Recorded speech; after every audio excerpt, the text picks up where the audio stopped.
Welcome to the MFR Coaches podcast, where we talk about how you can create a six-figure MFR practice. I'm your host, Heather Hommel. Not only have I been practicing MFR for 11 years, I'm also a life and business coach, especially for MFR therapists. My goal is for you to understand how to get fully booked, how to talk to your clients, and how to make sure they understand what's possible for them with MFR treatment. I'm here to help you stop under-earning, overworking, and burning out. I'll lend support so you can create the MFR practice you've always wanted. Learn how you can do it too, even if you live in a tiny town, and even if you're just starting out, and even if you've ran your practice for years. Let's go.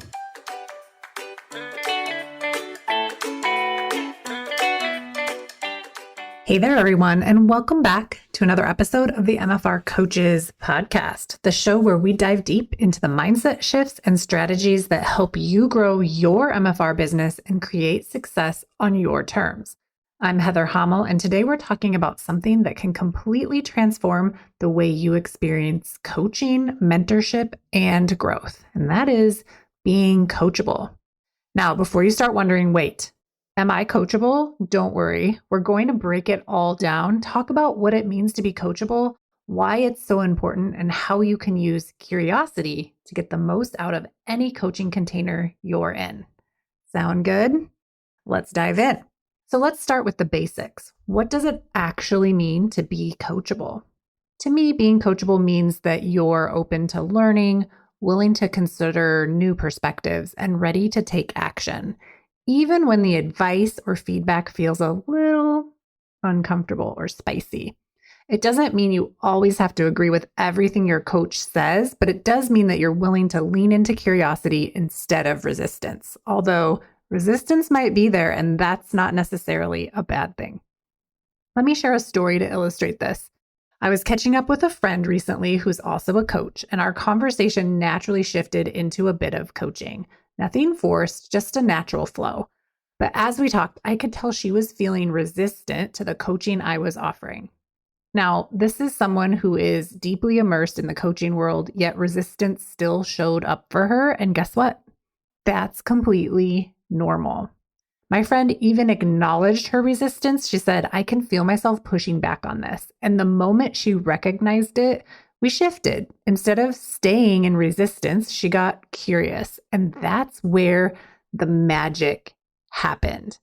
So my question for you is this. Do you ever find yourself in resistance when someone offers you a new perspective? Do you make their idea or suggestion wrong? Or are you able to get curious about it? Try it on like a new pair of pants or a new pair of socks. Curiosity is the key to unlocking new levels of understanding and growth in both your life and your business. It allows you to explore possibilities instead of shutting them down. When we resist, we often tell ourselves stories like, this won't work for me, or I've already tried that, I've tried everything.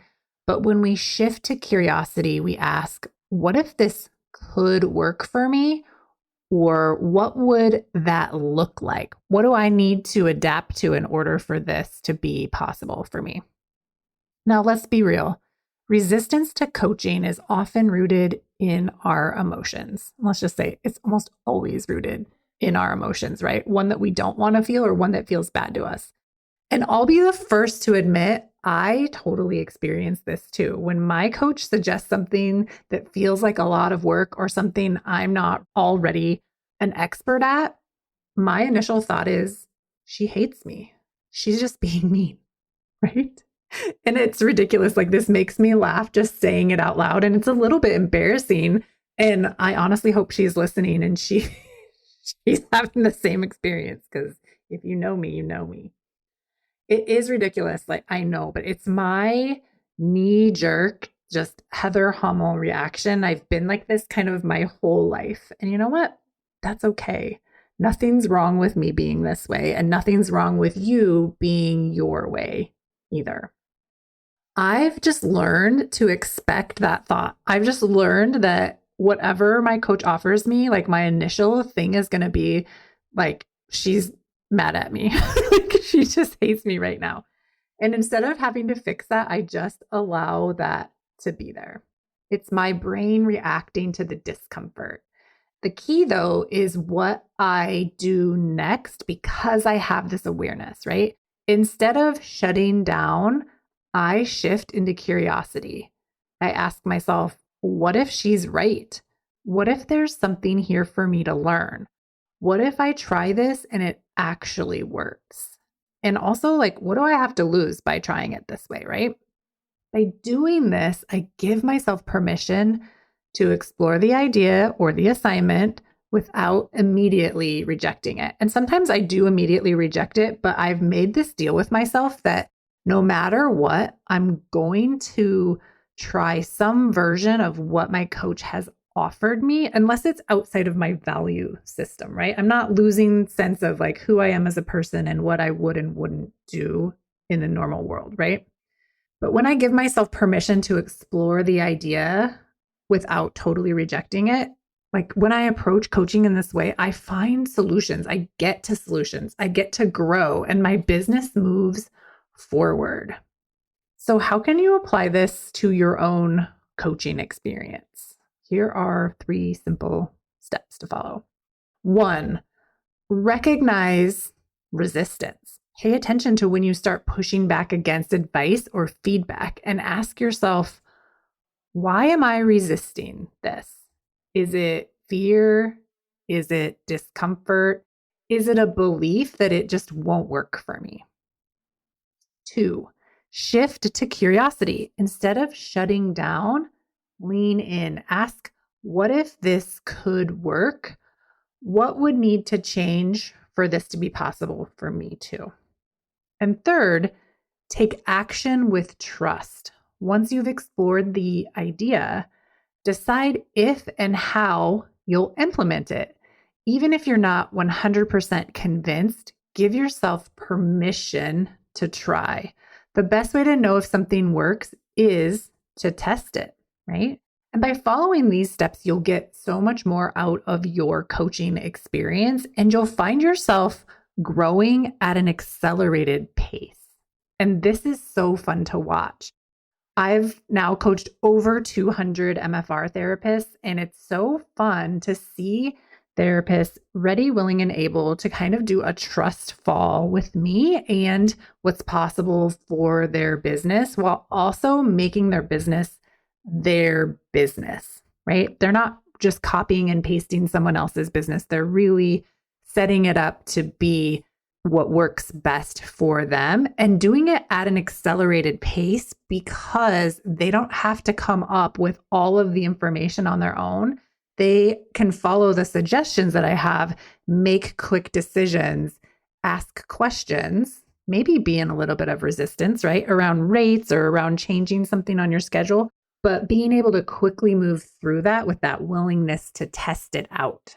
It's really, really so amazing and fun to see people moving along at that kind of pace versus taking years and years and struggling hard just to be right or just to be, I don't know, because you need to do it your way. That's the old way of doing things. So being coachable isn't about blindly following advice. It's about staying open and curious and willing to stretch yourself. And I don't know about you, but that sounds like myofascial release to me, right? You have to be open as a therapist. You've got to be curious about what is going on in the body. And you've got to be willing to stretch your belief system, stretch the paradigm of what you've been taught in order to fully believe and lean in to the modality of myofascial release and what's possible with it. So just like being coaching is about trusting yourself enough to consider new perspectives and take aligned action, so is myofascial release. It's so closely related.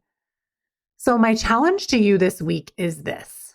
When you feel resistance creeping in, pause and ask yourself, what if I got curious instead?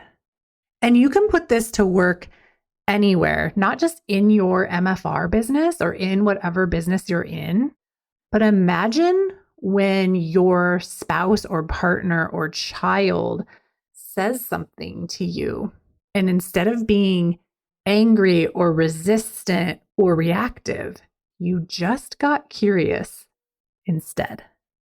I think it could totally change things. I'd love to hear your thoughts on this. Have you ever noticed yourself resisting coaching or advice? What happened when you chose curiosity instead? Send me a message or share your experience with me on Facebook. And if you found this episode valuable, make sure you subscribe and leave a review and share it with a friend who might need this reminder today. That's all I've got for now. Until next time, stay open, stay curious, and keep on growing. And I'll be back on another episode of the MFR Coaches Podcast next week. Bye. Thanks for joining me today. If you enjoyed today's episode, please take a minute and rate and review the podcast. I appreciate it. For more information, please follow me on Facebook and Instagram at The MFR Coach. And check out my website, www.themfrcoach.com, for more information. If you are currently not working 20 hours or less and making six figures in your MFR business, I want to help you change that. Make sure you tune into the show and get on my email list so you never miss out on important trainings and information. To be the first to find out when we are enrolling next for my 12-month Business Foundations coaching program, get on that email list at www.themfrcoach.com/join. Inside this program, you'll learn how to raise your rate, overcome objections, and sell MFR. You'll become the MFR therapist that never under-earns and never burns out. It's up to us to make MFR mainstream, and it starts with you and your successful MFR practice. See you next week.